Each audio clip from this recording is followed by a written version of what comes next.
रमेश नाम का एक मेहनती आदमी था। उसका एक छोटा परिवार भी था जिसमें एक खूबसूरत पत्नी, दो प्यारे बच्चे थे।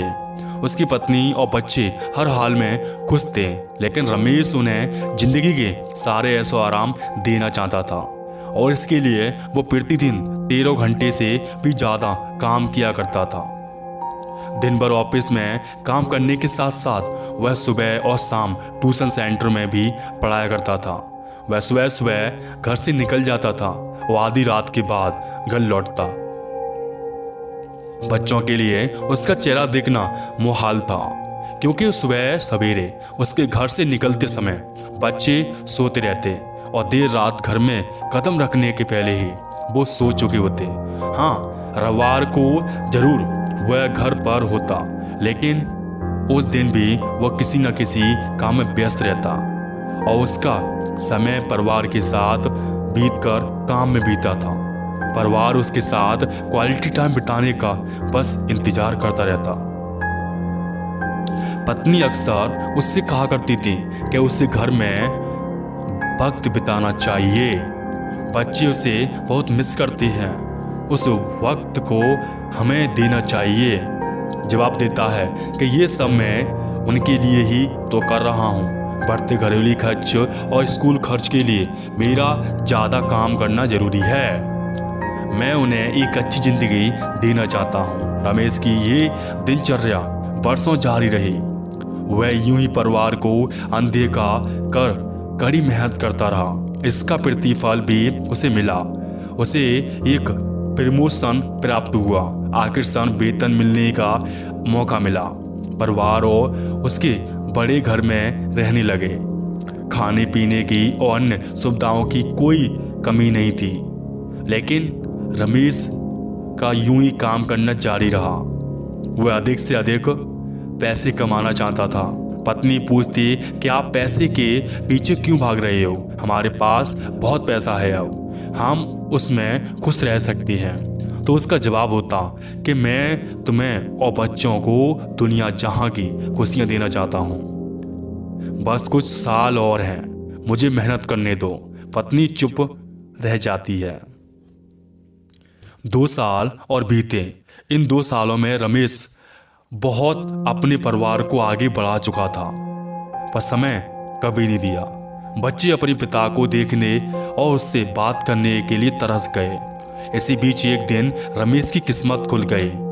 उसके दोस्त ने उसे अपने बिजनेस में हिस्सेदार बना लिया और इस तरह रमेश एक व्यापारी बिजनेसमैन बन गया।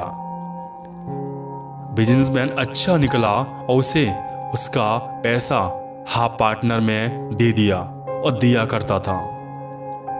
उसका परिवार अब शहर के सबसे अमीर परिवारों में से एक था।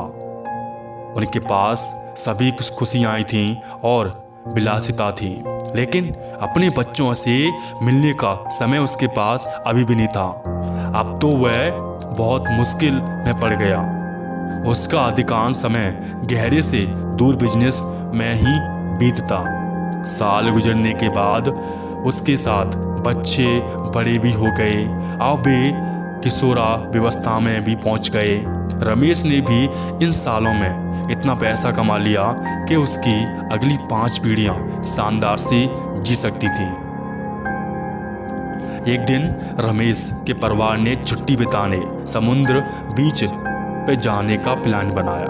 अपने घर जाने की योजना बनाई और बेटी ने आपसे बोला कि पापा, क्या आप हमारे साथ आ सकते हो समुद्र के किनारे? यहाँ पे हम सब एक साथ बातें करेंगे। पर रमेश ने जवाब दिया, हाँ जरूर, कल तुम लोग जाओ, मैं कुछ काम मिटा कर आता हूँ और तुमसे मिलता हूँ। उसके बाद मेरा पूरा समय तुम लोगों का है। पूरा परिवार बहुत खुश हो गया। वे समुद्र के बीच पे अपने घर पर चले गए। 2 दिन बाद रमेश वहां पहुंचा, लेकिन उस दिन उसके साथ समय बिताने को कोई नहीं था। दुर्भाग्य से वे सभी उस दिन सुबह आई सुनामी में बह गए थे। रमेश अपनी पत्नी और बच्चों को कभी नहीं देख सकता था। करोड़ों की संपत्ति होने के बाद भी वह उनके साथ एक पल भी नहीं खरीद सकता। वह पछताने लगा कि पत्नी के शब्द उसे याद आने लगे। आप पैसों के पीछे क्यों भाग रहे हो? हमारे पास जो है हम उसमें खुश हो सकते हैं। पैसा सब कुछ नहीं परचेज कर सकता, इसलिए पैसों के लिए अपने परिवार को महत्व देना कम मत करो। इंपॉर्टेंस दीजिए फैमिली को। फैमिली पहले है। पैसा तो तुम्हें बाद में मिल सकता है।